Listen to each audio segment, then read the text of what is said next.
Friends, अभी अभी शिवपुरी की पुलिस स्टेशन से सपना की फैमिली में राजवीर के केस को लेके बहुत ही शॉकिंग खबर आई है दोस्तों। जी हाँ दोस्तों, राजवीर चौधरी अपने हाथ में एक अंगूठी पहना करते थे। वो अंगूठी शिवपुरी के पास में ही जो जंगल है उस जंगल में बरामद हुई। जी हाँ दोस्तों, कहा जा रहा है कि जो राजवीर की मम्मी ने उस रात को राजवीर को फ़ोन करके ये कहा था कि बेटा बारिश बहुत तेज़ हो रही है और बिजली का करंट पानी में गिर गया है, मतलब बिजली का तार कट के पानी में गिर चुका है, तो तू ज़रा संभल के आना। तो राजवीर ने उसकी मम्मी से ये कहा था कि मम्मी मैंने देखा है वो तार गिरा हुआ है, डोंट वरी मैं दूसरे रास्ते आऊँगा। तो राजवीर चौधरी ने एक कच्चा रास्ता लिया था घर में जल्दी पहुँचने के लिए, क्योंकि घर वालों का कंटिन्यूस बहुत ज़्यादा फ़ोन आ रहा था और कहा जा रहा है जेरी और ऑगी जो उनके डॉगिस थे दोनों, वो भी काफ़ी परेशान थे। तो घर वालों को ये चीज़ बहुत ज़्यादा आश्चर्यजनक लगी कि अचानक ये सब चीज़ें पहले तो कभी नहीं हुआ, आज ही ऐसा क्यों हुआ है। कहा जा रहा है राजवीर चौधरी अपने फ्रेंड्स के साथ पास ही के गांव में किसी शादी में गए थे। जी हाँ दोस्तों, और आते वक्त वो टिक्की खाने के लिए रुक गए थे, तभी उनकी मम्मी का कॉल आया था और जंगल से आ रहे थे वो। तो कहा जा रहा है दोस्तों कि राजवीर चौधरी जो थोड़े दिन पहले एक फार्म हाउस में गए थे, वो फार्म भी वो जंगल के पास ही है। तो अनुमान लगाया जा रहा है दोस्तों, क्योंकि फ्रेंड्स राजवीर के केस की कोई पुलिस इन्वेस्टिगेशन हुई नहीं, ना घर वालों ने कोई एफआईआर वगैरह करवाया। अगर होती तो शायद बहुत कुछ ऐसी बातें हैं जो सामने निकल के आती कि किसी की ये साजिश ठीक है, कोई अपना ही मिला हुआ था, या फिर राजवीर चौधरी को जानबूझ के कुछ प्लानिंग के तहत उस दिन ये सब प्लान किया गया था, सब कुछ शादी में जाना ये सब जो भी है। तो अगर पुलिस इन्वेस्टिगेशन होती तो पता चलती कि उस आधे घंटे में आखिर ऐसा क्या हुआ कि जब वो कच्चे रास्ते से अपने घर आ रहे थे, क्योंकि जो भी हुआ उस आधे घंटे के अंदर ही हुआ। जी हाँ, उस जगह अगर टाइम पे पुलिस वाले पहुंच चुके होते तो शायद उस ड्राइवर को पकड़ा जा चुका होता, क्योंकि उस रात को अंधेरा था और बिजली चमक रही थी और पानी बहुत तेज़ गिर रहा था, जिस वजह से ड्राइवर ने अंधेरे का फ़ायदा उठाया और भाग गया।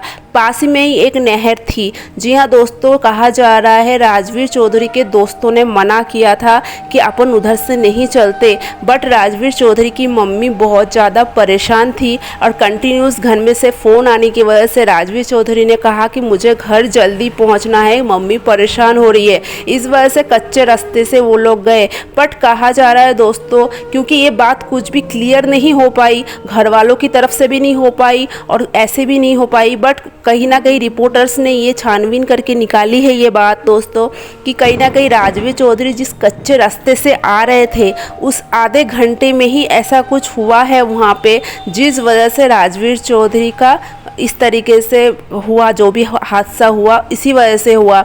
तो उस जगह ऐसा क्या हुआ, क्योंकि उस जगह जंगल भी था, कच्चा रोड था, जैसे कि हमने उनकी मम्मी के वीडियो में भी देखा है, उनकी मम्मी भी रो रही थी।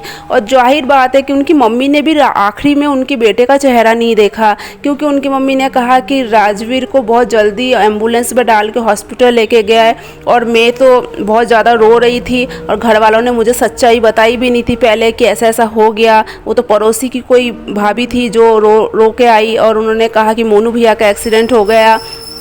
तो घर वाले आनंद फानन में अस्पताल गए, क्योंकि घर में तीन छोटी छोटी सी बच्ची थी और इसलिए सपना भी उस टाइम घर पे नहीं थी, सपना भी मायके गई हुई थी।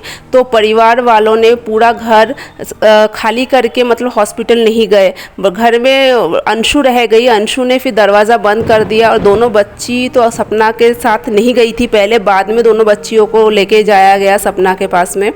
और जेरी ताकि बाहर निकल नहीं जाए और जेरी मतलब कहीं चला नहीं जाए, जो जेरी और ऑगी उनके घर के जो डॉगीज़ है, इसलिए पहले अंशु नहीं गई। अंशु ने उनको दरवाज़ा बंद करके और फिर वो लोग अस्पताल गए और अस्पताल में जाके देखा कि राजवीर चौधरी को इतनी गंभीर चोट आई थी।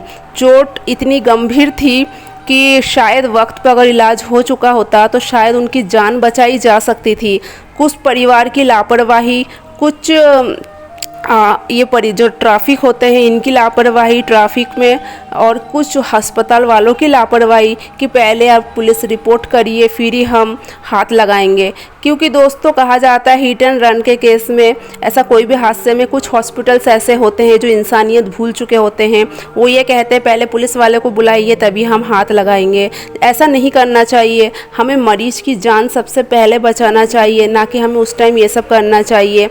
आपको बता दें राजवीर चौधरी का एक फार्म भी था, जहाँ राजवीर चौधरी के हमने कुछ दिन पहले देखे भी थे, वेजिटेबल्स वगैरह ये लोग उगाया करते थे। इनके मतलब मम्मी और सपना को भी हमने देखा है बहुत बार फार्म में जाते हुए। उनकी खेत वगैरह भी बहुत सारी थी। तो कहा जा रहा है इनके इस वजह से दुश्मन भी बहुत सारे थे, दुश्मन भी इन लोगों ने बहुत सारे बना चुके थे, क्योंकि इनके जब बड़े भाई थे, इनके बड़े भाई भी अच्छी खासी पर्सनैलिटी वाले इंसान थे। तो मतलब इनके परिवार को देख के हर कोई जलता था, कहा जाए एक ही बात में। तो गांव में कुछ ऐसे तो लोग थे जो इनके परिवार को देख के काफ़ी ज़्यादा खार खाते थे, और अब शायद उनका रास्ता साफ़ हो चुका है, क्योंकि वो शायद ये सोचते हैं कि परिवार के दोनों बेटे तो चले गए, बहू है, औरत क्या करेगी। पर हम भगवान से ये दुआ करते हैं कि सपना को इतनी तो हिम्मत दे कि सपना बिल्कुल टूटे नहीं, क्योंकि सब लोग कोशिश तो ज़रूर करेंगे सपना को तोड़ने की किसी भी तरीके से, पर सपना अगर टूट गई ना तो उन लोगों के मंसूबे ज़रूर कामयाब हो जाएंगे जो लोग ये सोचते हैं।